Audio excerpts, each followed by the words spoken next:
Musofirchilik nimaligini bilmagan odamlar musofirdan so'rashibdi. Bu musofirchilik senga nimani berdi, nimani o'rgatdi desa, u shunaqa javob qaytaribdi.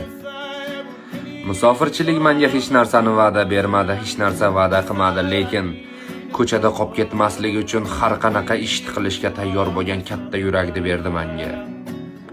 10 kun qattiq ishlasam, bir oy maza qilib dam olib yotishga yetadigan mehnatimga yarasha haq to'ladi.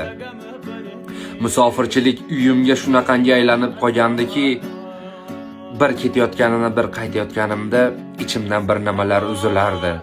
Musofirchilik menga nimani o'rgatdi? Musofirchilik yolg'izlikni o'rgatdi, odamlarga ishonmaslikni o'rgatdi, chorasiz qolganda chora izlashni o'rgatdi. Baribir sizlar musofirchilikni bilmaganlar, musofirga bormaganlar qayerdan ham bilardilar bu narsani deb o'sha joyda ketib o'rgan ekan.